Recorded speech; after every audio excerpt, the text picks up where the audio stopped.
And if you're trying to sell something to someone or you're trying to, get involved with a business partner, you got to build that trust first. Oh yeah. That could almost be the one-liner thing too. It's trust. Don't try to like sugarcoat nothing. Don't try to like, talk fast and be a smooth talking. You are always straight. Right. And I could, that oozes out of every morsel of you, and I recognize that and you'll always be like that. And anybody that's, involved with you knows that as well. And so, I'm so I make you guys all feel warm and fuzzy inside, huh? Yeah. Hey, what's up, gang? Welcome to Puka Pockets, my new show. I'm your host, Fuzzy Jardine. If you're local, pay attention and watch this show because I'm going to bring it all off. Hello, gang, and welcome to the Puka Pockets podcast. I'm your host, Fuzzy Jardine. And in this episode, my really, really good friend became family. He was my sponsor at first. This guy has one of the most biggest hearts and has been helping a lot of people. He affects a lot of people in the construction industry. And I first met him when I was doing my stand-up paddle. When stand-up paddle was huge, he became my one of my sponsors, and he owns one of the Nikes, I believe, of safety eyewear. And his name is Tommy Bonacci, and he's the owner of Bomber Eyewear or Bomber Floating Eyewear. So, Tommy, welcome to the show. Oh no, I'm stoked to be here. This is awesome.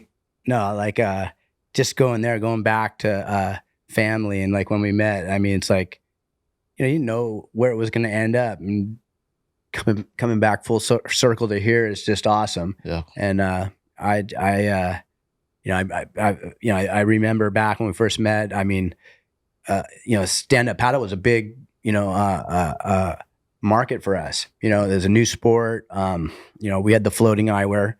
We had our safety stuff too, but the floating part of it is like you were the focus of it, really. I mean, you were pretty much it. And so, and from that point forward, we had styles named after you. You got the bomb, the Hawaiian flag right there, and the bomb. We making designs, hats, shirts, whatever, with the Hawaiian flag, and it's like really like kind of took me in as like your brother to me, and it's awesome that it's come this far. Yeah, no, I mean, I got to thank Marnell. Marnell was the one who introduced this to me, right? So she was in the store, I think Wet Feet store in Hawaii Kai, and she was overhearing, I think, Kevin Olds, right? Kevin Olds was in there taking care or servicing the store, which is the stand-up paddle company owned by, I think it was Jeff and his sister. And Marnell calls me. She's like, Fuzz, you ever heard of Bomber Eyewear? I'm like, no. She's like, you ever heard of the glasses like that float? I was like, I don't know, but I could use them because at that time I was surfing, doing a surfing instruction, and I lost so many glasses. I was like, man, this would just like work. And she's like, you know what? I met the rep, or I met the sales guy at Wet Feet. They're gonna have a pool party. And then that's where I was able to, I want to thank her because she introduced me to Kevin, and from Kevin, he introduced me to his nephew, right? Kaylee. Yeah. And that's how I met Bomber Eyewear, and I talked to him. I was like, dude, I'm a stand-up paddle surfer looking to get sponsored. I've won a few contests or competitions. I'd love to write for you guys' brand because I think this brand would work for the sport.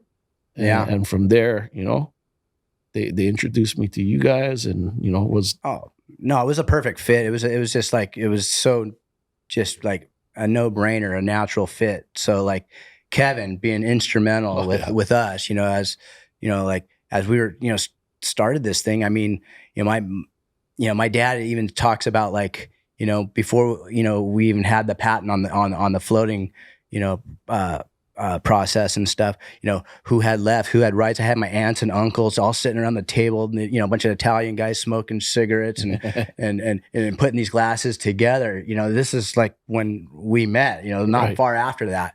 And so, they've got those funny stories to go back to. But then it was like, we didn't know where we were to go. It's like, okay, yeah, we can go to, surfing. We can go, we were big boating, we were, into going to the river, going into, all types of jet skiing, riding. Obviously, my background with jet skiing, we'll get into that later. But just like, where do we go? Well, then SUP kind of came along, and that was just like, oh, this sport's perfect. It's huge. It's like surfing, but then it's like people are paddling on flat water and harbors, on lakes, rivers. They fall off. They're losing their glasses. So it was such a perfect fit. And so when Kevin came along, when I met Kevin, it was really like, oh, okay, so getting the Hawaiians behind this thing, kind of getting their seal of approval. Like, hey, this is the perfect waterman's glass. I mean, I didn't even know what waterman was before Kevin, pretty much, I was just, surfers to me, or, we call ourselves river rats, because we go to the river and we, play around on the boats and the jet skis. But anyway, so it was like, then like, so that, with Kevin being involved, that's where, your connection came with Kevin. And that was just like, oh, this is perfect. And so, yeah, we came, way far after that. And it's been a fun ride. Yeah. I mean, and with Kevin though, he was the catalyst to sharing the eyewear with all the paddlers, right? And that was like the kickstart to getting into like the OC6, Yep. OC1. I mean, the product was, like when he had it, the product was just starting off, Right. And you guys were just trying to start the brand. And then, when my wife and I came along, you started coming out with different brands. You came up with, of course, fuzz bombs, whatever. Yeah. But the brand started getting better. The quality started getting better. And, I think the OC6 races, when we started doing booths, because we were repping at one point, and like, man, to take about 100 pairs of glasses there. And then of course, we gave discounts, but to sell out was just insane, because it just tells you that the product works for, watermen. Yeah. Yeah, no. Just off of that, I mean, we're doing an outrigger race event at Redondo Beach back home in California. And leading up, when we first started doing those events, it was kind of like, who's bomber? Like you said, like, who's bomber? When Kevin introduced Marnell, you ever heard of bomber? And so it's like, now we go to those events. Right. We set up the booth, and the races are in the morning. The people are like sign up, and they run to our booth, and there's a line. We almost have to make like like at the movies, like lines, because they got to everybody comes and buys a pair. Right. When you set it up, they're already like, they're coming at it. They already know what brand they want. Yeah, and they go, well, because the product works, for them and what they do, and and I think a lot of watermen kind of transfers over into blue collar, like construction stuff, and so we always get the feedback from people going, oh, wow, I wear them for safety. I didn't even know that you had floating ones for like fishing and stuff when we do certain booths, or we do the opposite. And it's like, oh, I bought the floating ones. I didn't know you had safety. And my husband, is a contractor, and so we Bombers always had like two heads on this thing. Right. And it's like, you were a big part of the floating thing,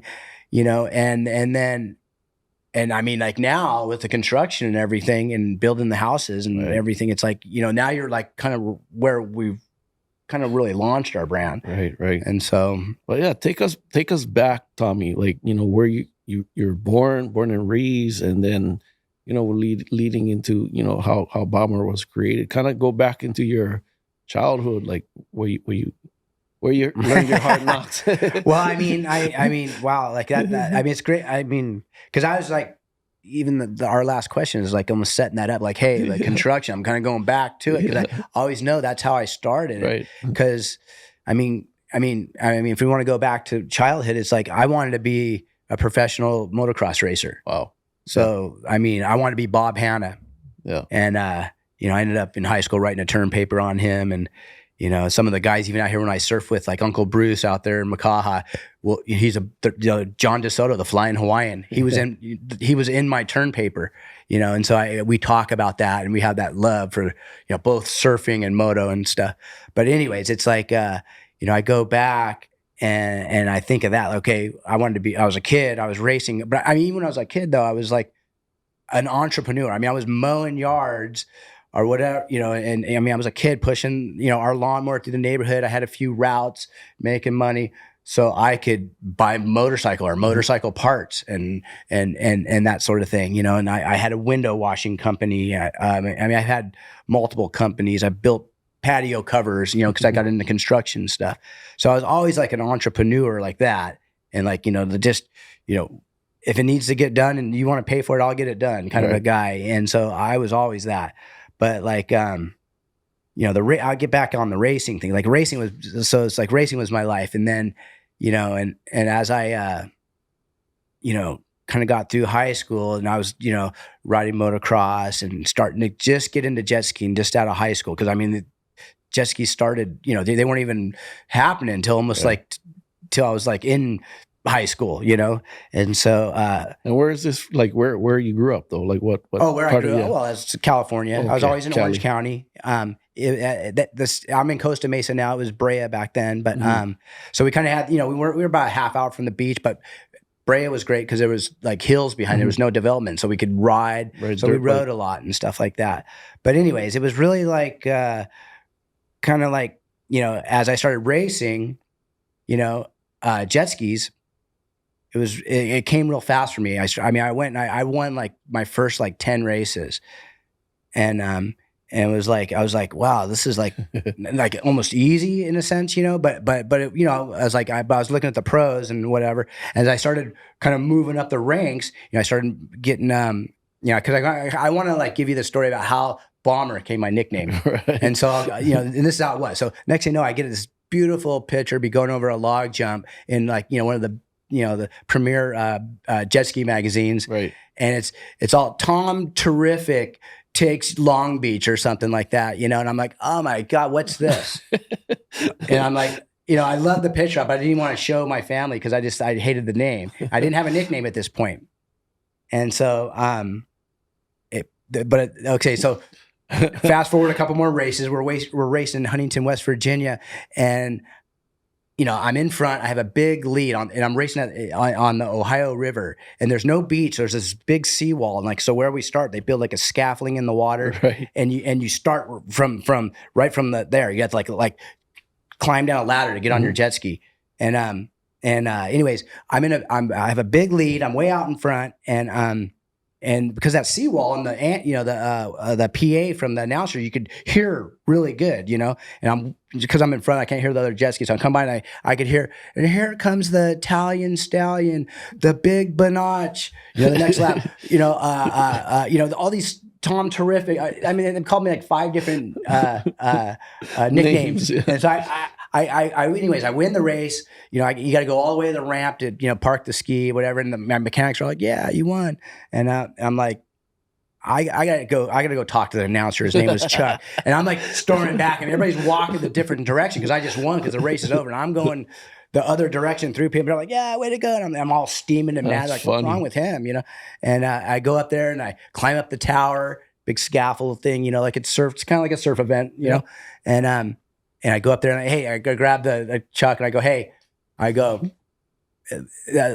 Italian stallion, the big Banach, the Tom Terrific, that stuff's got to go. It's going to be the Bomber, Tommy the Bomber Bonacci.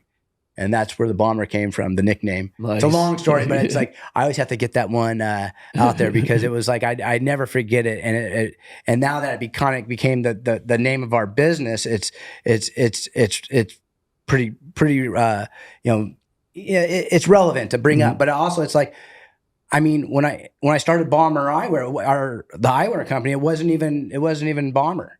Mm-hmm. So I started an eyewear company, you know, and I eventually had to name it. But I'll go into the story later on that. But I'll kind of end it there on the racing. That's how the Bomber started, and you can kind of take it from there. Hey, what's up, gang? I hope you guys like the show. I just wanted to thank Bomber Eyewear for being sponsor on the Puka Pockets podcast. So if you want to check out Bomber Eyewear, if you know the brand, you don't know the brand, just check us out. Get the promo code called Aloha20 and sponsor your boy Fuzzy. Let's go. Yeah. Yeah, I mean, so super cool. I mean, also in high school, you was already doing races and stuff like that. Like, did your parents pay for it? How did you because I know what did it cost money or was free events? How'd that? Oh no, not to say. Like I was always like You had doing side construction. gigs. I was doing construction. So at that point, I was doing odd jobs, but I started doing construction, and I got into the apprenticeship. Mhm. I was in a union carpenter, and I was racing, and like my boss was a guy that I rode motocross with. Right. And so, and I was already kind of like starting to kind of climb the ranks in terms to jet skiing. And that was kind of the main gig there for me, because it was like, if I had to race, he let me go. Mhm. And so I was on a job site on top of a Ralph's grocery store, I remember. And I mean, I thought I may have got fired or something. I mean, hey, Tommy, the boss wants to see you down in the office, the little trailer down in the middle of the Mhm. job site. And that's when I got the call, like to go down, and I come down there, and I walk into the office, and I thought I did something wrong, and they're like, "Hey, there's this phone call for you." And I pick up the phone, and it's like Roger Hubbard, the owner of Mariner Performance. It's like one of the top aftermarket jet ski teams, and he's like, "Hey, you want to go racing with us?" I go, yeah. And then, well, pack your bags. We're leaving on like Wednesday. You're going to Daytona Beach. And so that was my, like, going on the main, a national circuit racing. And so I go racing, but I still had the carpenter job. Right. And so really it was like, I would go race, and then I would fly back home, and come back, and I at that time I'm getting all these sponsors, and I had like some other brands that were sponsoring me, and I had like clear lenses, yellow lenses. And so when I come back to work, because my job was waiting for me, because my buddy was Right. my boss, and I started wearing these glasses as safety glasses, and then people were like, "Oh wow, those are like cool safety glasses. Can I get some?" Yeah, I got some, because I got tons of them, because they were giving me a bunch of product. And so I gave them out, and then literally like that day I go, man, I need to make some stylish looking safety glasses that comply with all the safety standards, Right. and that's affordable, Mm-hmm. as it's for a safety glass, and sell these things. And then that's where the idea came from. Wow. And then kind of where I was kind of going, where it wasn't even called Bomber. Right. And so I started this other name, and it was called Light Eyes at first. And I no sooner get like a month into selling these things. I only had one style. Right. And I start selling them. Next thing I knew, I get a cease and desist letter from Snap-on Tools. They have a little contraption with lights on it and Right. stuff. And so I'm like, and at that point I already started the floating technology. Right. Because I go, oh, these glasses are light. Let me cut, because in jet skiing, I was always in the R&D department too, like, making these hulls and making them, improvements on the jet skis. So, we'd put foam on like everything to like hold the battery and hold the exhaust in there so it wouldn't vibrate and wear a hole. Right. Or whatever. So I go, hey, let's line these things with some foam. So I call my my traction top sponsor. I go, hey, I need some 1 mil, some 2 mil, 3. I got a little project I'm working on, and so I cut out the little pieces. I put on the glasses. I got them floating, and so I was just like, whoa, wow, that's the $1 million idea. I should probably act on that. And so we're thinking other names, because I already got the cease and desist from Snap-on, and it was like, so. And I could, I was thinking like amphibious eyewear and things like that. And then we started thinking like Bonacci, Italian name, Right. It's kind of like Versace, Gucci kind of thing. And then I go, why don't you use your nickname Bomber? And it was like, oh yeah, Bomber's a good one. And so that's how Bomber became. So it wasn't even like, I thought of the safety glasses to be Bomber. It was like, it kind of came by getting in trouble by a big guy out Right. there, and so that, But what was it? Was it because the glasses that you were selling looked like theirs, or the what? How did you the get? name. No, Oh, they the wanted the name. name. That they trademarked a name called Light Eyes. It was Oh, something I that see. clipped on, and and that rubbed them wrong. And Right.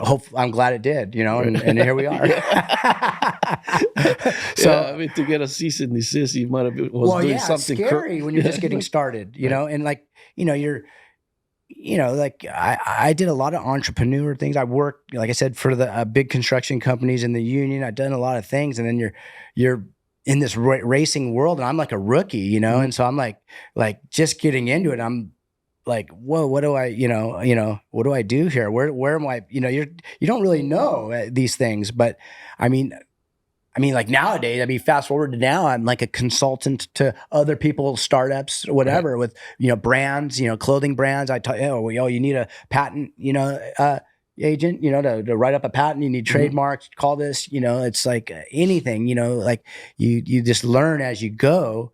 And, it's just been it's been a fun ride, especially like with you guys, like here, like always coming Yeah, I back to mean, Hawaii is it's a good thing. And we'll go on the beach. I see a lot of people wearing our glasses, and yeah, we just start it's seeing so them all cool. over the place. Like I'm sitting on the, I get on the plane and I'm, I'll just get it ready, put my bag under the seat, and then I'm like, I look to my right, and I'm like, oh, brother's wearing glasses, the bombers. I'm like, yes. So it's all over. You see them, when people walking around. You're like, so I know it's taking traction, and a lot of people like the product. So you know the product when you started, putting these foam technology. Talk about that. Like, what was that behind that? Well, like I said, I saw like, hey, I could probably make these things float. And being kind of a waterman, Right. at that time, being around the water, I thought like, hey, if I could make these things float, and also like it'll be like traction, because we use it for traction for standing on the jet ski, or even on the tail patch of a surfboard. It's the same EVA. It's called ethyl vinyl acetate closed cell foam. Uh, same foam, that's used for multiple applications, right? And so Right. it was just like I could probably make these things float. They'll grip. And I started off with thicker foam, like on parts of the glasses where I go, oh, that's too much. Mhm. And so I started thinning it down and dialing it in, just like anything, like changing fins on your surfboard or something, But like, and I go, okay, that's about right. And then when you go to write a utility patent, you got to come up with 20 claims of why it's unique and different and patentable. And so, the first 5 or 6 are pretty easy, but then you think about, the other, 15, 16, you got to go, then, and, so like the foam was to, be grip and tractions. Like the Right. title of our patent is snug fitting floating eyewear. And so, it's the traction and the grip. There's how it helps kind of seal the eye up in the in the voids in the areas, like where you'd have like gaps where the frame would come here, so Right. that the parts are in there, not all the way around. If I Mhm. put it all the way around, it was counterproductive. Right. Kind of almost space it off, and if you moved your face like this, the glass would be like walking around in your face. So I kind of trimmed it back and Right. dialed it in just to make it work. And then it's like, hey, and they float. And so we went with that. And so, there are already safety glasses, so they're like kind of like floating safety glasses now. Mhm. And so it was like, a lot of our styles back then were even one piece injection, meaning the frame and the lens were all one part. And so it's like, I had like floaters and non-floaters. Right. And like our part numbers were like R's for regular and then F's for floating. So that was it. Simple. And then as you have, now I have like 35 molds or something, not all, some of them we discontinued, but usually it's like a name. If we got one like called the Fuzz Bomb, it's Right. the FZ Right. 101 Right. or something, Yeah. and it would mean something. But like back then, like those part numbers were like, why did you come up with that part? And why didn't you call it?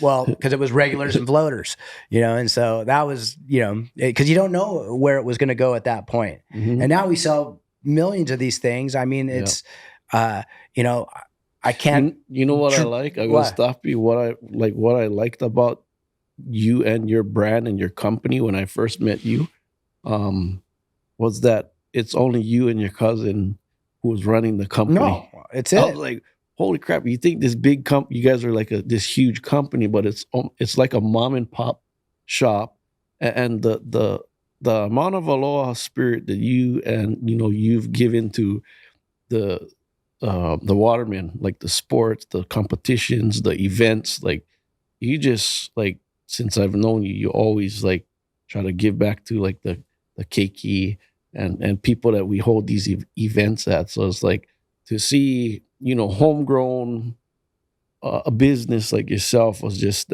that's why I think we clicked, like just so crazy because you think Bomber's like this huge like I mean, it's awesome to hear that. I still don't, I mean, it's bigger now, but right. I know what you're saying, and thank you. Yeah, no, and I and mean, I was like, what? Like, yeah, seriously, it's just you and, Darlene? Like, it was like, holy moly. Like, it just makes me feel like, you guys love the brand, you love what you guys do. And then, it's like, you can do it, no, you can anybody can do it. do it. You just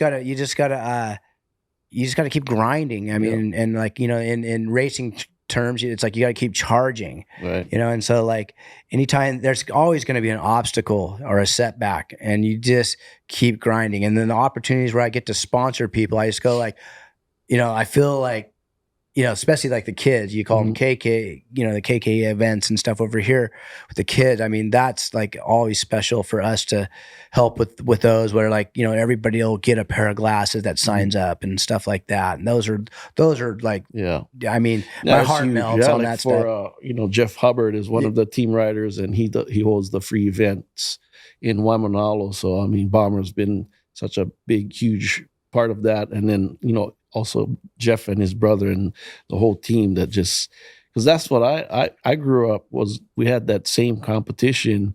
It was free. We could enter, and then the sponsors would give you like fins or Yeah. bodyboards at the end. So it's definitely cool to see, you helping out the next generation by sponsoring events like that too. So and athletes like Jeff is just like humble Oh my and God. He's got to be one of the nicest humans on the planet. And yeah, like what he does on that bodyboard, especially that like pipe and it's insane. it's insane. Like, and I like, haven't you broken all your ribs and back like a million times? No, the guy's like Rubber Man or something, but, and he's just the nicest guy. And I'm just, and that, that's one that kind of, came to us, because of you guys, and it's like, you guys are all know each other. I mean, the Hawaiians, it's like one big family over here.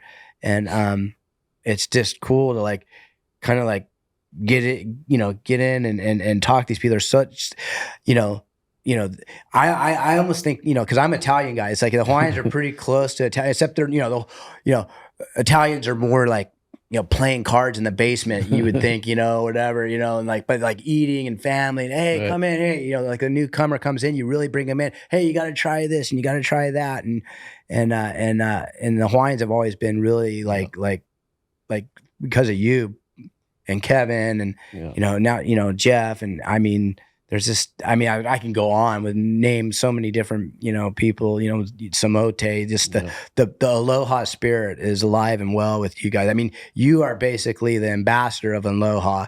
And Thank like, you, brother. when every time there's like when I see you like like that you're like mad at some person, I go, wow, that guy must have really did you wrong, because this guy is like Mr. Aloha. And Yeah, when and somebody rubs me wrong, they did something yeah. like that. It's like, bro, like you gotta Yeah, disrespect it's it. like, wow, you must be a real head, but whatever, and yeah, and that's just it's been a fun ride with just the involvement of all this. And now me, I'm on the other side of watching you, the stand-up paddle, sport kind of didn't, kind of, take wings and fly off like we thought it would, and then you kind of got out of it. And now you're into, real estate Right, right. investment. And it's just like, and in watching you do what you do, it's just, I mean, what it took me about 2 years to took do the first one, you know? well, yeah, I had to get past Jamarian first. Jamarian. I had Yeah. to get past your wife first. I know I presented you guys like, hey, like look at what we're doing. You know, you guys were my sponsor at the time, and you know, I felt like, okay, this stand up paddle industry. I was getting product, and you know, I was getting paid from some of the other sponsors, but it was like not gonna pay the bills. So I had this radio station that came on, and that's how I got involved. I went to this one of these events, and then I signed up. But then, you know, what they taught me was to talk to people who had money. I'm like, shoot, Bomber has money. So I know Bomber has money. I don't know how much, but like I know, you know, me and Simote was always in the construction field. But then I linked up with a developer on the Big Island, and that's how I kind of learned how to do brand new builds from scratch. And you know, alongside with Simote, we was able to meet up with some of these investors on Oahu and do work for them for cheap, and then build you know relationships with these guys. And then you know, I started doing one or two with these investors that were part of the coaching program. And then after I did like three or four, I was like just thinking, Bomber, I'm gonna just reach out to you. And you know, I said, Bomber, look, check this investment out, right? We buy the property at this price. We build it for this price. It takes about this long to build. And then, you know, here's the profit potential. We split. I'll bring the team that can, you know, build the house out, and then we'll split profits at the back end. But then you were like, you gotta show this to my wife first. Yeah. Yeah, the boss. Yeah. Yeah. So I mean, you know, we had our meeting, and then you know, I think you guys flew out, right? And you Yeah. came. She stayed on Oahu because I think had the kids. Yeah, but we went and we you know, we toured the Yeah. sites and saw it happening. And Oh, yeah, she came. No, she did. She came. Remember, she came. You guys both came. You flew into Kona, I think. yeah, and that's then, right. Yep. She And was then, yeah, that's right. You know, I showed you guys the Did she walk all the job sites Yeah, with us? yeah. I think she stayed in the car, but I think she came. Because I with even us. picked up a skill saw and like was cutting on my foot, Yeah. like framer style, just to, you know, with flip flops on, kind of Hawaiian style, you know. But yeah, I no, I remember like you know, that was kind of what got us over the hump. Because Right. you know, my wife with her, you know, lawyer background was like, oh, we got to check this, and I, you know, I would have did it. I would have went in a lot earlier. I'm a lot easier because you know, in business and when you're an entrepreneur, you got to trust. And Right. like, I trusted you, and Right. like the way you explained it in like simple terms, like romper room speed, I would say for me, like this, that, you know, it was like, let's just do it. It makes sense. I don't see where there's going to be any hiccups, you know? Right. And so, you know, that got us over the hump. We did our first project. You know, I remember we bought the lot, we bought, you know, put some money in, you know, for the material. And, you know, he said, hey, it's going to be about this amount. Well, I think it was 190 grand or something, the first one we did. And you said, okay, it's going to cost about 190 grand. So Right. we didn't go over budget. All you know, in. it was like Right. perfect. I mean, there's like 20 people that you managed. I mean, Yeah. I'm just like in trust of you, what Yeah. you've been trying to sell me for 2.5 years. And so I knew it, you know, and so, and then the first project went perfect. Yeah. You said what we were going to sell it for. I think you said we'd sell it really fast. So I think we built it for like 200 grand. We sold it for, Yeah. it's like 100 210 grand. I think we Yeah. sold it for like 100. 300, and I think we asked like 330. We sold it for like 315 or 310. And it was like not even 2 days it was Right. sold. And so I was like, and you know, the terms were better for that one. I go, no, let's go with the guy. I like this guy. He's paying like half or whatever it was. But it was like, and that was just like, that was it. It was like we kind of clapped our hands like, Yeah. see, you know, Jamarian, I told you, you know, we're good. And so, you know, we've done multiple projects after, and then watching you with all, you know, some of this stuff that we're doing now, and teaching others, and watching you do multiple projects, you know, working with Samote, building our house over here in Makaha. I mean, just, it's a solid Right. program. And so I'm like, it's easy.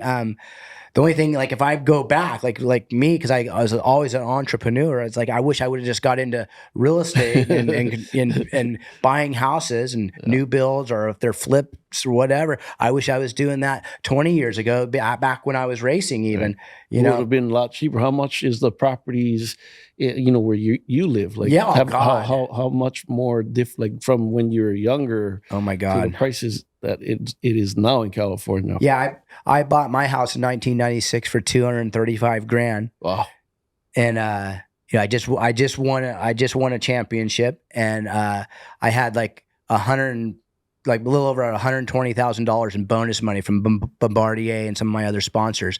So that basically bought my house, and that Wow. house now is valued at like 1.5. So crazy, right? Yeah. And Like, it's like I just bought one in the same neighborhood Right. for, a flip one, which you guys are going to help me with. These ones are like from your winnings, right? You were like a jet ski, Yeah, no, yeah. racer. You won. Your proceeds went to Yeah. buying a house. Well, I was getting paid to race the jet skis along with, still doing construction. I was grinding. I worked. I was Right. always trying to close a deal with whatever. I mean, I would buy cars and fix them up and flip I would do a patio cover like when we were off season or something. I mean, I just was always working. And so I'm just saying like if you were giving advice to people that, want to get involved to, kind of like have a side hustle to be more prosperous, it's like, this is a good gig. I wouldn't, I think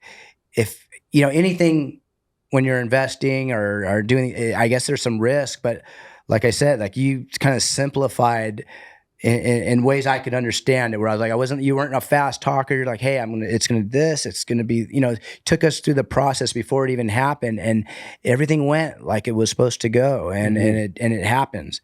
And the only thing I could do better, I guess, is do 10 more of them. No, like think about it. Like we did one, right? And at that time, land was so cheap. I think we bought that property for like 20 grand. Yeah, I think it was like right around 20 grand for an acre. Yeah, like now today, that same street has all brand new builds, right? Mhm. And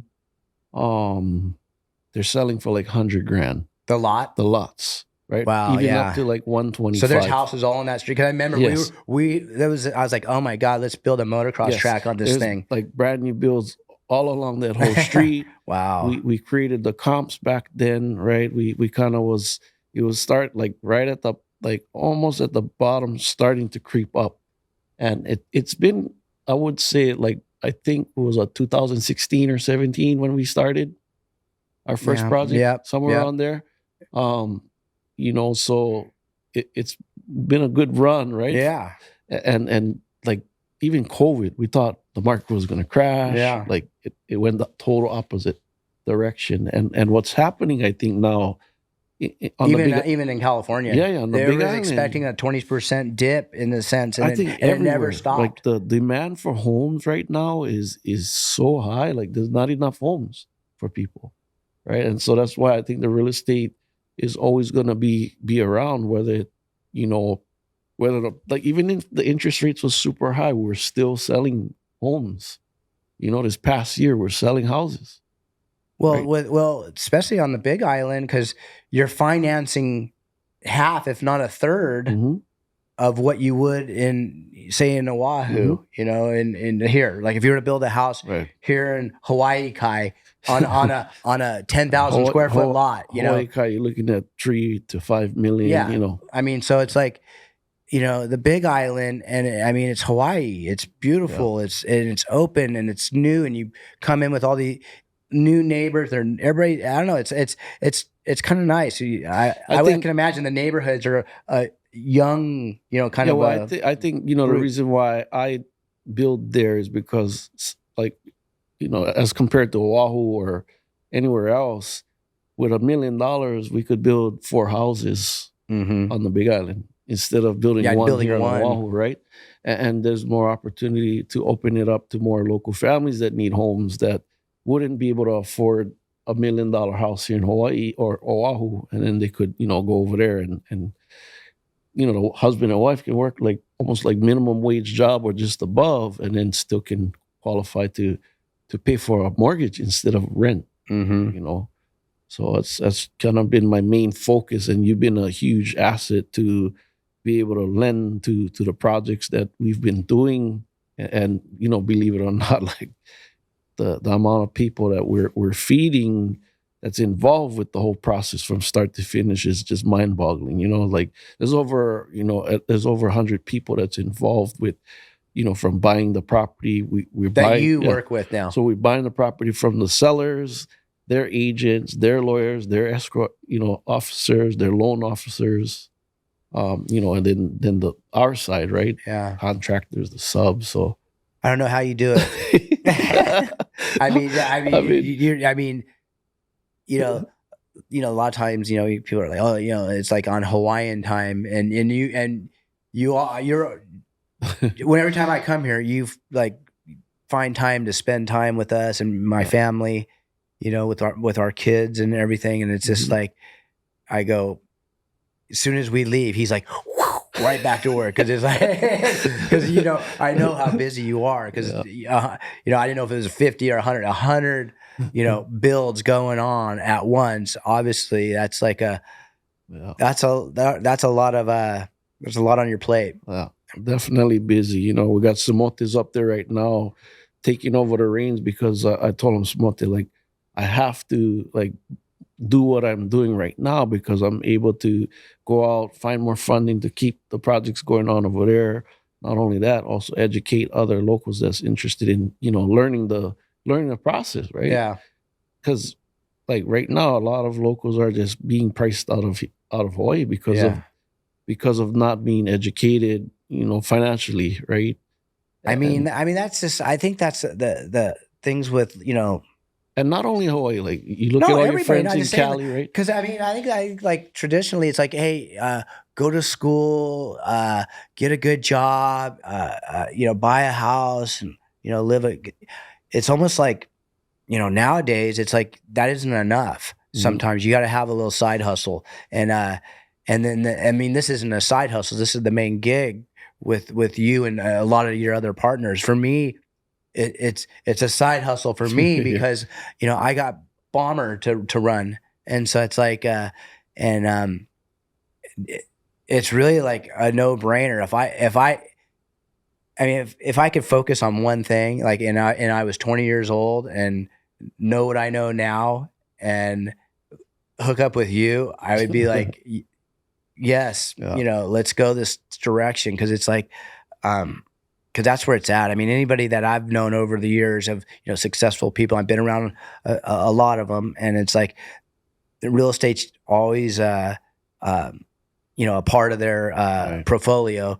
Me, I'm not a stock guy. I every time I got invested with stocks, I lost, and I just invest in myself pretty much, and you. And so it's like, you're gonna have to make a little bit of risk, and you're gonna do some due diligence. But if it's your only thing you're focusing on, right, and you're not going to go and do the daily grind over here and try to save up money and then make the purchase later, that's the wrong direction. Just jump in now. That's what I would do. Because if I could go back, I would have jumped into the pool a long time ago. Right. And then as soon as you get one going, then you buy one, you hold a few of them, you pull more equity out, and then you buy more. We'll buy some more lots, whatever. I mean, have you ever seen, like, in your lifetime, like in Cali, of markets going backwards? Not really. There was a time where people bought at a certain time and then it dropped, but it's recovered. So if you waited out that long dip, I think it was back in the 80s, right? And some people bought and lost, some money on. They bought a house at, $300,000 and went down to $150,000, but now it's it's well beyond that, right. But that was the only time. And like I said, like we were like, with the COVID and everything, we thought everybody was anticipating, even you guys here. Yeah, and I got my investors back home, and people, everybody's waiting, and I waited and lost a couple of deals by like kind of sitting on my thumbs a little bit, and ended up, paying more for something. And so I'm just saying, like, if you're like waiting on the sidelines. Well, yeah, well, waiting to start your career with your kid, say you're 25, 30 years old, and you're like, you have a job, you got your main source of income. You got to have this going too. Side hustle, right? You got to Side have hustle. it. I mean, a lot of people, I'm in the kind of the widget business with Bomber. We make products and do stuff for other people, but it's like, that's, that's a hard thing to achieve. Right. Where when you're doing housing, people need them, and when you give them a good deal, a good house, good product, it's like they're happy, you're making money.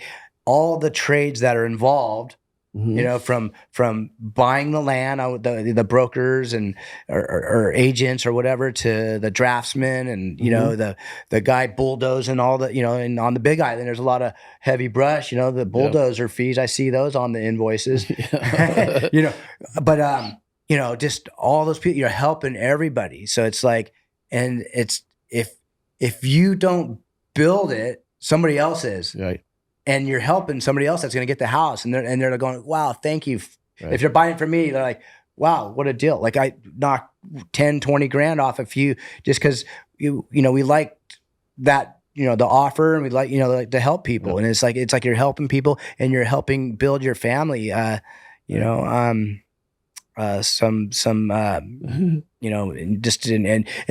in growing your wealth, if you could start it earlier, that's not a bad place to go. And being Hawaiian out here on the Big Island, like with stuff there, I mean, it's kind of like it's wide open, I would have to say. Hey, if you like what you see, guys, I have a mentorship program called the Hui Mastermind. I have a partner named Zasha Smith, where we take our students through a 4-week mastermind, 2 calls a week. We also have a 2-day live event where we walk you through our projects that we're going through, how to find deals, fund deals. We show you our team, and we also take you through a 2-day live event, and we show you the process from the start to the finish. First day is on Oahu, and the second day is on the Big Island.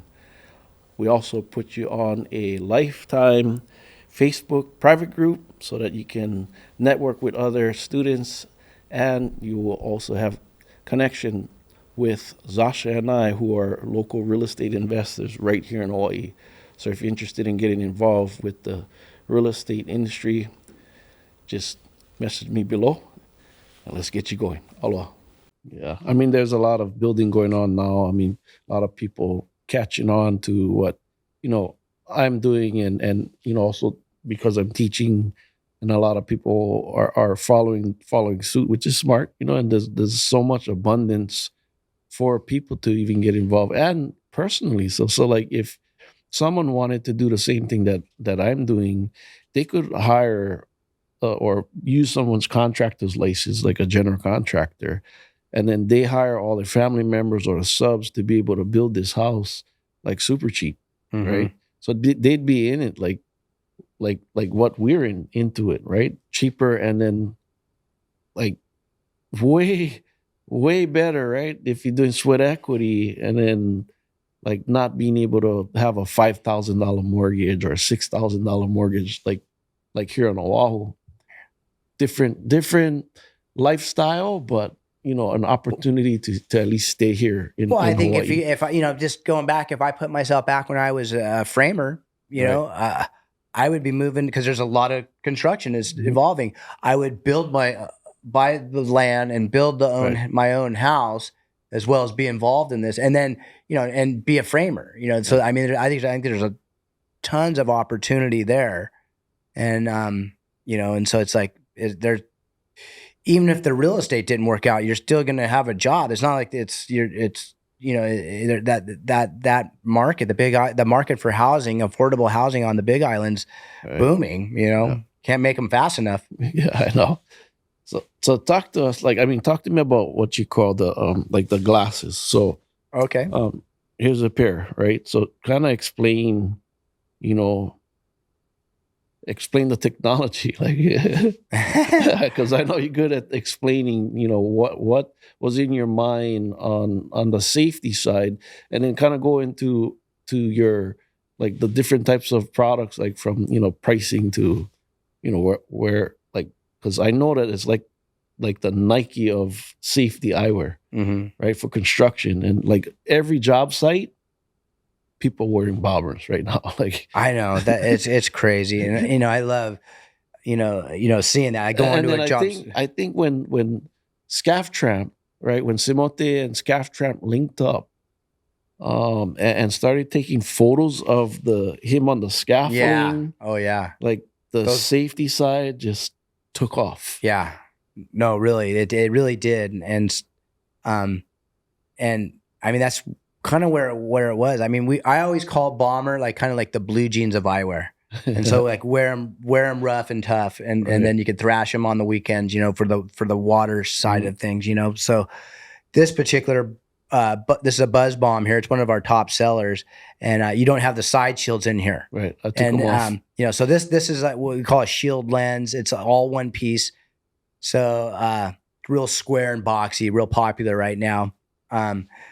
To make this one comply with safety standards, you got to do impact testing. So you'll hit like here, and then an access right about here, and it would need a side shield. Well, you took your side shield out, so this would normally have a side shield right here, Right. which you removed. But so that would make that comply with the safety standards. So safety is like, everybody's like, how can you tell like a safety glass from a regular sunglass? And it's all about frame markings and lens markings. And so if you took your side shields out, since this one's kind of like a universal, it could be both, we have to put the frame markings on the side shield. So if we pull the side shield out, it negates the safety compliancy. Therefore, if I had the frame marking here and you took it out, and then somebody put this thing in the laboratory testing, it would fail the test for the side access. And so, then here on the lens, we have lens markings here. So the markings on the frame would be ZD7 Plus, ZD7.1. Those are the ANSI special purpose frame markings. The lens markings would be B plus S for us. And why ours is B plus S is because it's always the first initial of the brand, which is bomber. Like if this was Oakley, it'd be O plus S. So that's what it needs. It needs those elements that's how you would be able to identify that it's a not. So your product is all like patent too, right? So how challenging was that to own, like to create the patents for each? Well, the patent is the foam. So that's like all these elements that are stuck on. So it's kind of like sunglasses are kind of made up of how many, the lenses, the front frames, and temples. Then we have kind of like the fourth element in there being, the foam gasket. Like it's like a gasket on the inside. Some people run a gasket all the way around the whole thing, and that's called like a spoggle. I chose not. When I first made, not like a design like this, it was a different design, but I ran the foam all the way around. Didn't like it, and like I said, I kind of earlier I cut it back so it wouldn't be too cumbersome or too much foam, and so that's our patent. Now designs. I make designs, right, and I make different shapes: square, round eye, cat eye, whatever. Most of our glasses use an 8-base lens, which the curvature is a lot more curved than this particular. This lens is actually a 5.5 base lens. So that's the curvature. If you were wrapping it around like a volleyball, then if you took like a softball, that'd be a tighter curve. So most of our frames are 8-base, which don't need a side shield because the lens wraps enough to where it'll have enough side coverage. Right. And then, but this day and age, it's there's a lot with flatter, people like the flatter style, so you got to run the side shields. So that's why we wanted to kind of remove it because you could at work, you got to have these things in during the week, and then if you want to use them on the weekend when you're playing, right, in the water, paddling the canoe or SUP or just, hanging around the beach or whatever, around the water, then you could pull these things out and it's a regular sunglass. Yeah. And what do you like most about, the product that you created? Like for like it's a like it's gained so much traction over the years, right? And where it's at now, like what's your favorite part about Bomber Eyewear? I think just like seeing people wearing them everywhere, like people are actually wearing them and using them. And like, I mean, I'm driving on the road and then, I'll see like a police officer, a motor officer, wearing our glass. You could see the logo on the side. Oh, wow, cops are wearing them. Firemen are wearing them. Obviously, we go on the construction site. Right. That's the most enjoyable part to me because I'm always trying to improve. I got a bunch of other styles. I should probably have more to show you right here. I could be pimping them out. You'll see them this weekend in Macaw. But no, we're always trying to improve the glasses. But just the fact that I feel like we were probably one of the first floating eyewear. I mean, there's some other. I mean, when we started going up to patent this, the patent I had to get around, it looked like the round lens glasses that John Lennon used to wear, right? With a wine cork wired onto the arm. Wow. And that was floating glasses. And so Didn't now look cool at all. Yeah. And so for me, it's like now that we proved that like this function of glasses is affordable because other brands have now used floating plastic, which it's a plastic called TPX. It's a mixed, kind of different kinds of material. When it goes and mixes together, it almost like resists and foams up inside there. And so it's got microscopic little air bubbles and it floats.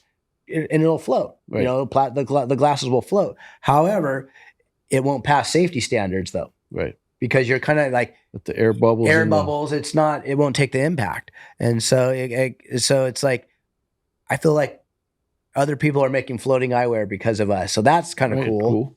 So I think that's pretty cool. Right. And then, there was a point in our life where it was like, we had safety glasses and then we had floating glasses. We only made like Bomber floating eyewear stickers. We weren't even making safety eyewears because it was like, safety's not cool. We didn't really think it was worthy of making a Bomber safety eyewear sticker. Right. We had, then we had Bomber, a floating, safety, and eyewear.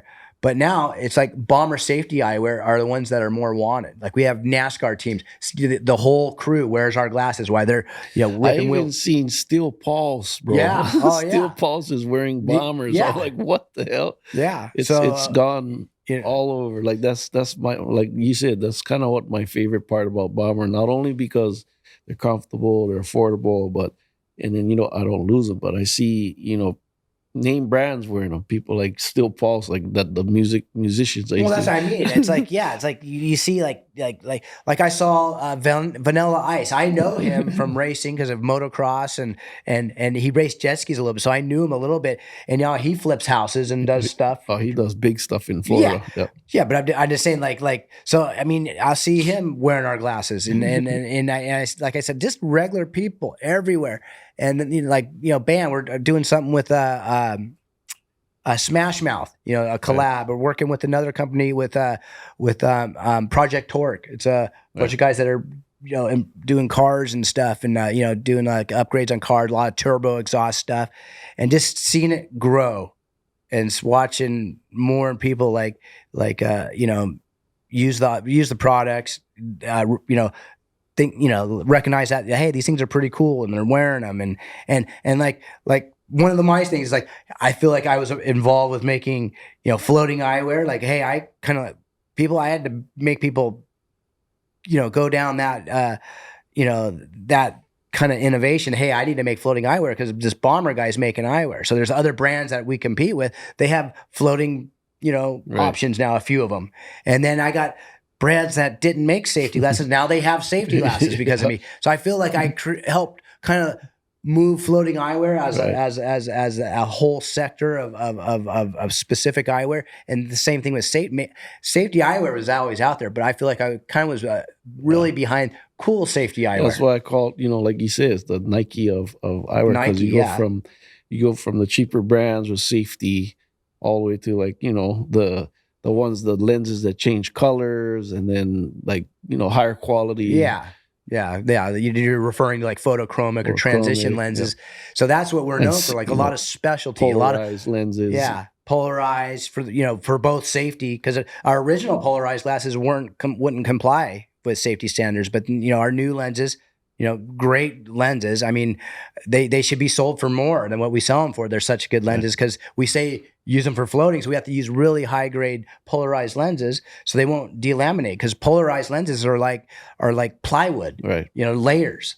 And so it's like, they'll come apart. And so, we've like a lot of the other brands, they have like bifocals and transitions. And it's like, nobody was really pushing that stuff. I was doing it. I got T5 lenses for like plasma cutting and, gas and settling welding, because, specific trades offered, hey, okay, let's make it. Yeah, we'll put those lenses in them. So I feel like, if I hear customers and people like, hey, can you do this? It's like, yeah.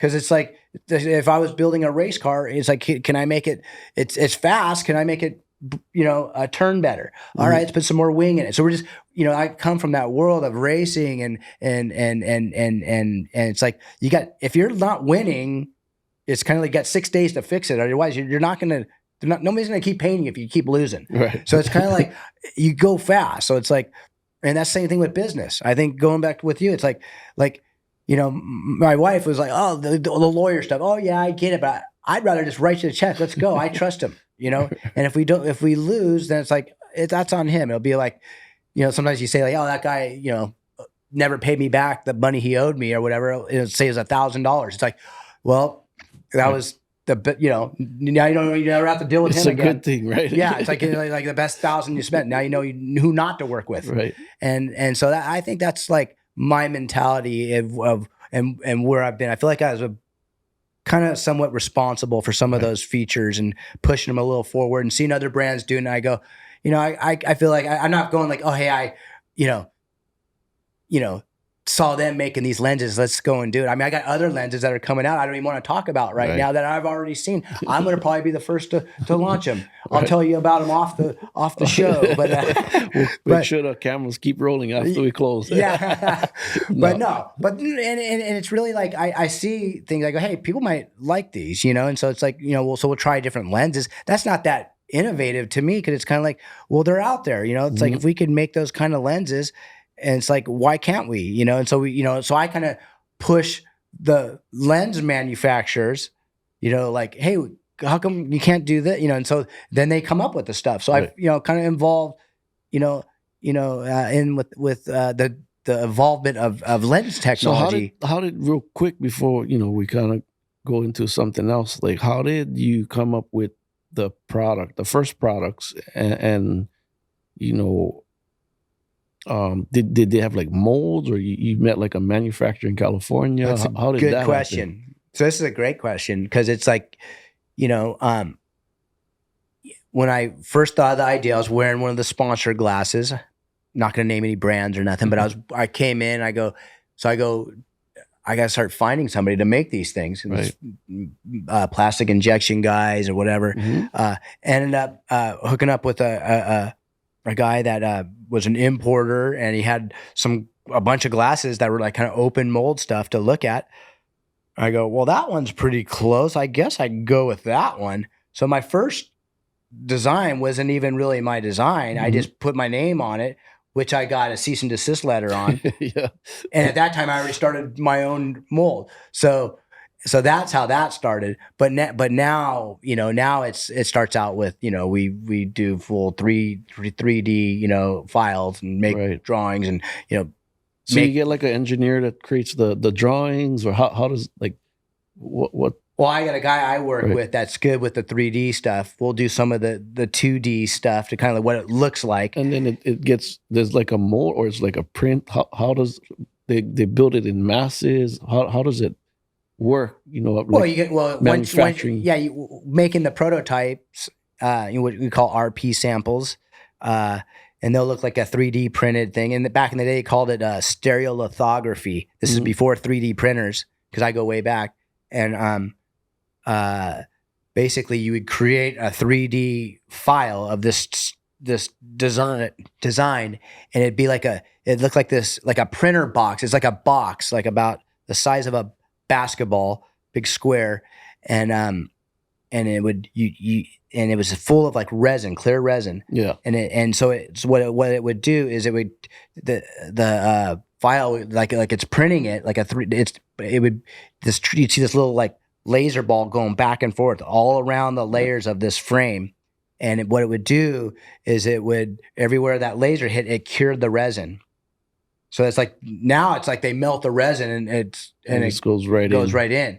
And so it's into a different process. So there's like multiple molds, or like how? Well, no, but I'm going through the old way. So this is like making a regular mold. So when we'd make a prototype, and then say, after they get 3D printed, you could actually try it on. You got a tangible sample, and then you make changes if you need to or whatever. Once you finalize the file of the shape, then it goes into a process where they're cutting the machine, the mold inserts. Mm-hmm. So you got a big mold base that these inserts go into, and there's multi-cavities. There's some that are like 2 cavity, 4 cavity.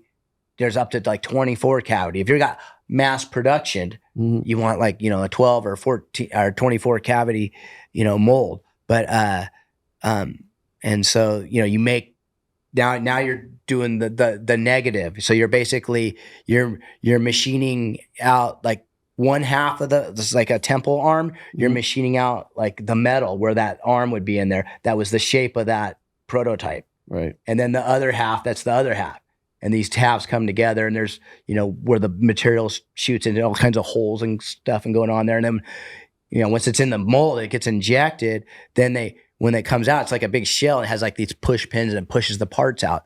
That's how those glasses are made. Now, 3D printing, there's guys now, like I'm working with some stuff to even make some US made stuff that's 3D printed that are really unique, and like they wouldn't even release out of a mold because they got all kinds of detailed, like, I could put fuzzy in the arm, like holes in it, and make some cool custom stuff, low run, kind of like, low production, low run stuff.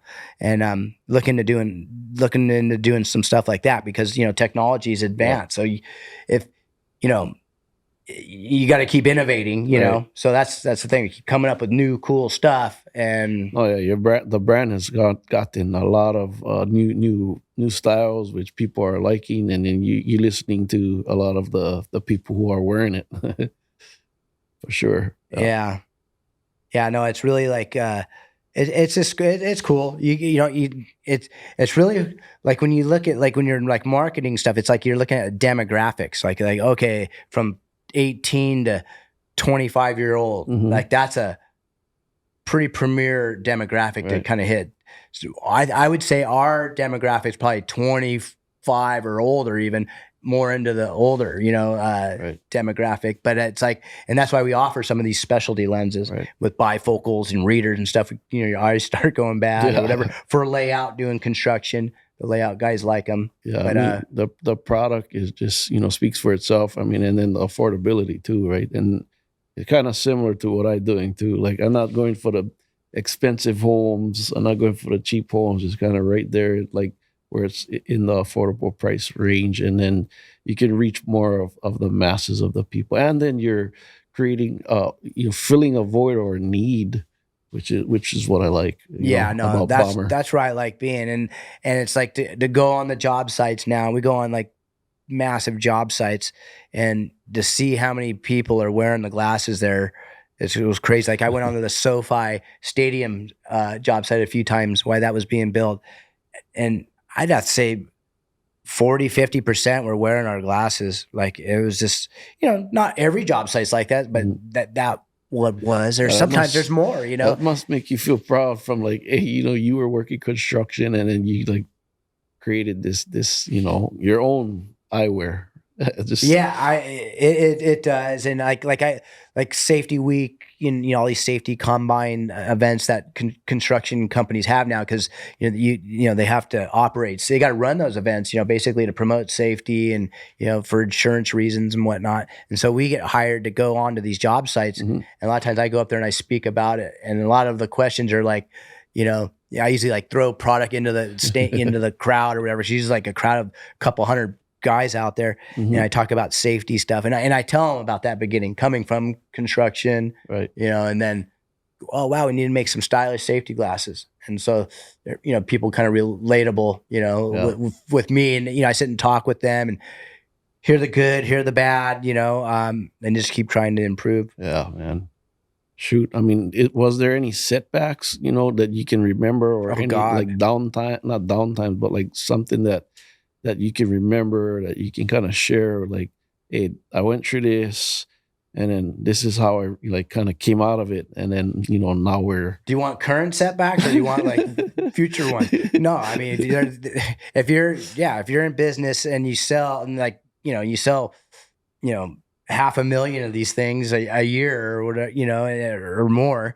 And it's like, you're going to have issues, customer service issues. Mhm. I mean, I've had setbacks with the FDA, cause everything's got to get, cleared and come in, and, The product coming in yeah, from, coming yeah. in into the port. So we had an issue with the FDA that was a big problem. That wasn't fun. Mhm. But I had an issue with Oakley. Mhm. I had, I worked out a settlement with them.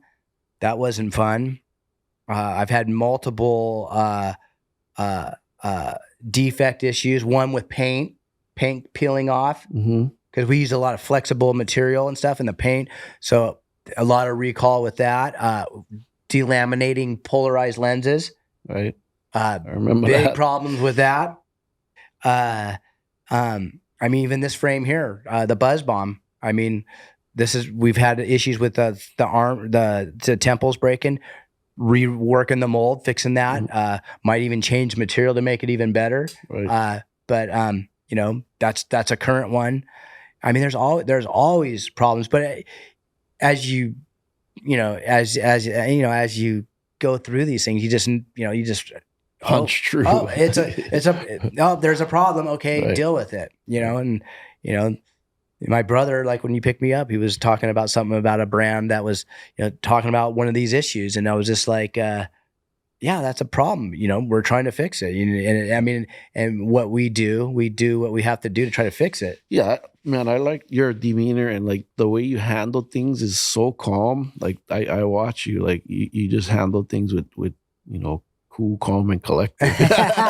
Like, because I Well, would be like, stressed out. I mean, I bet you've had some very stressful oh days. no, Yeah. there is. I mean, the thing is, at the end of the day, you're like, you're gonna get skinned or not gonna get skinned. Right. I mean, it's just like, what are you gonna do? You just gotta go. Okay, this is what the problem is. Let's try to fix it. I mean, as long as you're operating, everything, legally and correctly, and, Right. and everything is in good faith. It's like, the things that you can't control is what, some people will go say outside because they never reached out to me. There's a lot of times where we get customer service and this guy's like just hating on us, Right. on Right. the brand. Let me call this guy, and I said, I'll call him. Yeah. And next you know that he ends up being like a big fan because of my demeanor. Like you Right. say, I'm trying to fix it. It's like, if it's broken, I got 6 days to fix it. It's like, that's my mentality. Like, or it's losing, it lost for you. I could suggest some other things. Why, if this isn't the right one, if it was breaking on you, let's find one that's close to it. Right. And so it's like that might, like, and I'll throw in some other stuff just to take the pain and the sting away from Right. you right now, because I'm just trying to make you happy. It's a 'Cause good mindset, man. yeah, that's really what it comes down to. It's just you're constantly, putting fires out, but it's like, Uh,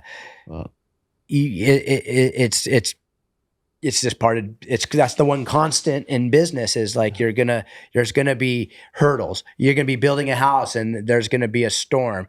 There's gonna be a subcontractor that come in, and the drywall guy's gonna bury all the electrical stuff before an inspection or something. Right. There's gonna be issues that are gonna arise. If you work just a job and you're doing whatever, there's going to be less issues when you're an entrepreneur and you're taking on all this responsibility, which you're going to reap most of the gain. Right.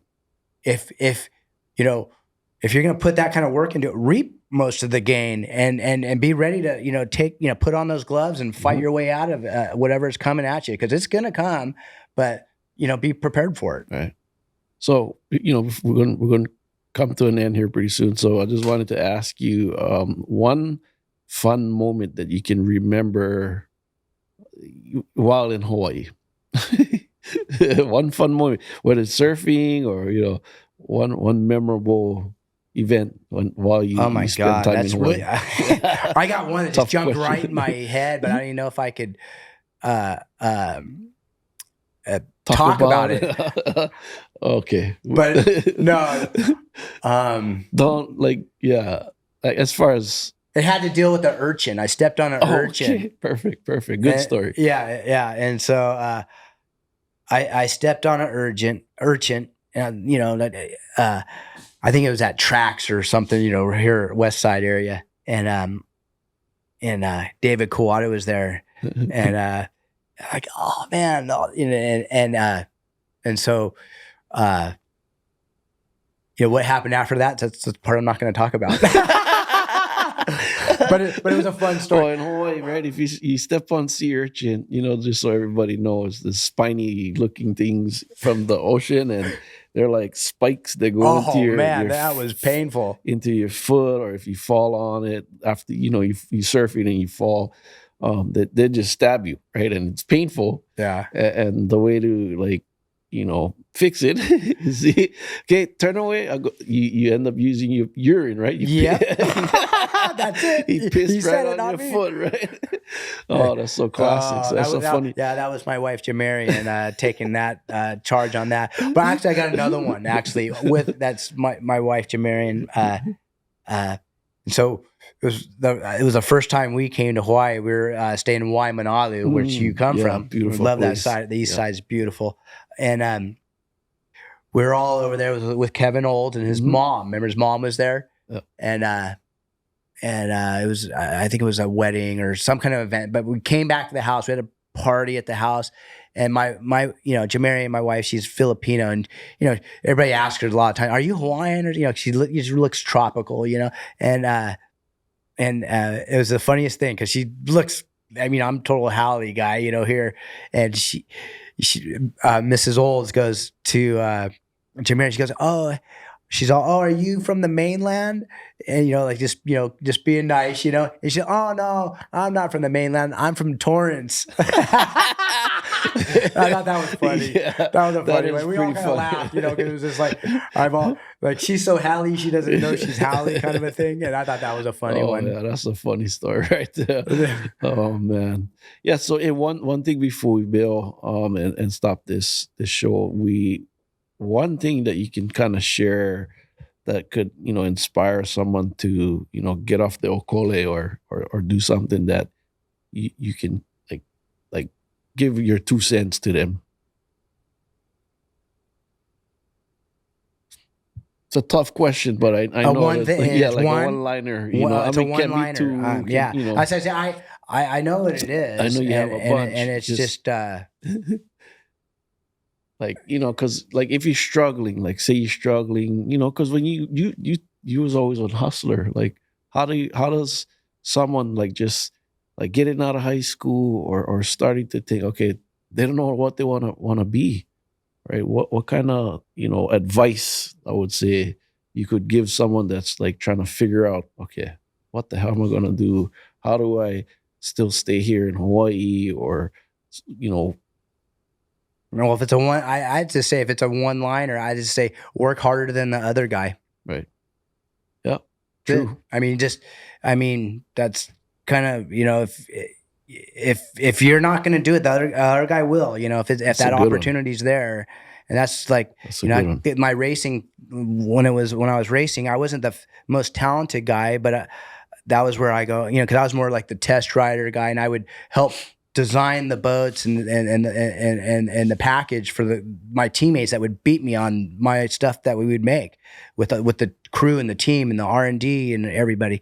And so it was like, so I go, well, I'll just get in like ultra shape, and so I'll never get tired. Right. And so I trained super hard. And so like the first half of the race, I'd always know in my head, I know I worked harder than everybody here. And so when the white flag, because when they were halfway through the race, they crossed the flags like this, and so like if it's a 10-lap race, it's 5. So I didn't go to work until like 6 or 7, Right. like I would, because everybody's good for about half of the race. And I always knew like I worked harder than the other guys, and I'm going to make my money in the last, because everybody I was passing was more money. Because Right. in top 10, you're making money in the sport I was racing. And so it was like,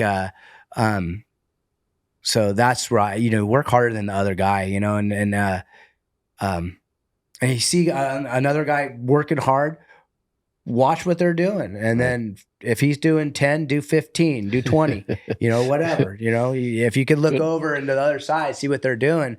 That's always an advantage too, but always put in the knocks, man, get it done. That's good advice, bro. I mean, I appreciate you. I know we just picked you up at the airport and take you to your, your vacation home. You're home here in Hawaii, right? Yeah. In Macau, one of the yeah, I know. I'm places. Just off the jet, man.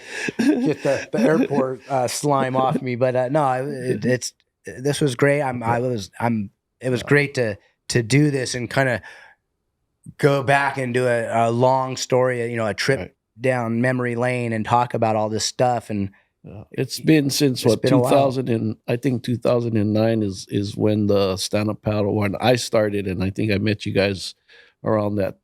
Yeah, it's definitely around that time. And because it's been we've been at this thing for 15 years, knowing you for that long. Good journey, and like I said, we became like family. So I appreciate everything you've done for me, and believing in what I'm doing on the Big Island. Putting food on people's tables by doing this real estate thing has been a blessing. Like no, I mean right back at you. Yeah. I'm like, I mean, I appreciate you, and like I'm proud, like seeing you.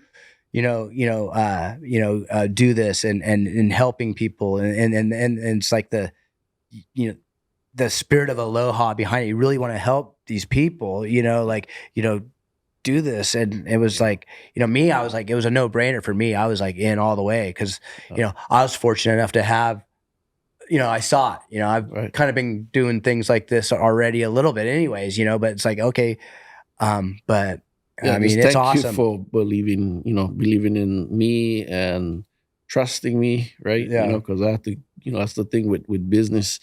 And if you're trying to sell something to someone, or you're trying to, get involved with a business partner, you got to build that trust first. Oh yeah, that could almost be the one-liner thing too. It's trust, because it's really like that's, if you trust in, there's, you gotta. Don't try to like sugarcoat nothing. Don't try to like, talk fast and be a smooth talking. You are always straight. Right. And I could, that oozes out of every morsel of you, and I recognize that, and you'll always be like that. And anybody that's, involved with you knows that as well. And so, no, so I make you guys all feel warm and fuzzy inside, huh? Yeah. Right on, brother. Much love. Yeah, brother. So we're gonna go into like how people can find you on social media, how they can find Bomber. Can we get a promo code for discount for Fuzz Bombs on this? Just for the show, if you're watching this show, tell everybody how they can get in touch with you. Well, you can go on to bombereyewear.com. That's our website. Our Instagram's at Bomber Eyewear. So you can check out there. I mean, as far as promo codes go there, we can go with Aloha 20 or something, give you a 20% discount just for watching. Yeah, off the Fuzz Bombs now. Nothing else. Just the Fuzz Bomb. Come support your boy. We'll go build a house with it, hopefully, with all the proceeds. So, I mean, it's been a blessing. Look forward to more longer journey with you, right? Oh no, we're running And this thing to the end. We're just getting like, started. Actually, I mean, it's fun. I mean, I mean, I'm at a point in my life where if I would, 20 years ago, I would be like, I own a lot of properties, and done well. I could easily check out, but that's not my style. I just, I don't. Well, they say if you love what you do, you don't work a day in your life. That's what I'm doing, right, And enjoying life, I'm playing even when I'm working. I'm working when I'm playing. I don't. It's right? that and so that's where it lies for me. And I'm like having a good time doing this, and I just think we could keep this party going. Right. And you want to thank anybody, I mean, I want to thank all the people who I've met through Bomber, right? All the sales guys from all over, like Chris Clark, Yeah, and Chris all the Clark, different people that's involved with Bomber Eyewear. They're like all over the world, right? the bearded bomber, Jason. He's going to be doing the outrigger event. My brother Larry, Yeah. my wife Jamarian. I mean, wow, she's just massively involved with the marketing and like Yeah. the All the emails, and oh my photographers, right? god, The the writers. photographer, the content, Yeah. I mean, her mom's always trying to push her to go back to law school, and she's like, no, she's not. Yeah, we We'll like, for use her. me, I want to show our appreciation for everybody that supports Bomber. Bomber's been a huge supporter, a sponsor for me, also for this podcast. So if you look at this, sponsor this podcast and help to pay, for the production and stuff like that, hit us up. Always good to have help, to pay for the costs. But yeah, appreciate you, Tommy Bonacci from Bomber Bomber Eyewear. Eyewear. Wow. Yeah, promo code, what is that? Aloha? Aloha 20. Aloha 20. You got that. Aloha 20. Go to the website and 20% off fuzz bombs. So if you like this show, check us out. We're on, YouTube, called Puka Pockets. We have shows like this. I bring on people to talk story. They tell their story, and you can get inspired by their story, and hopefully you like the people that I bring on. Some people are financially educated that would be able to share information that would help you enhance from where you're at now to where you want to go. But please like, share, and what else? What else do you gotta say? Like, share, and comment. Right? Who else you want to see to come on this show? And thank you, and mahalo. Yeah. If you're local and you enjoyed this show, please follow my other social media platforms called Puka Pockets, and please share, like, comment, and we'll see you on the next one.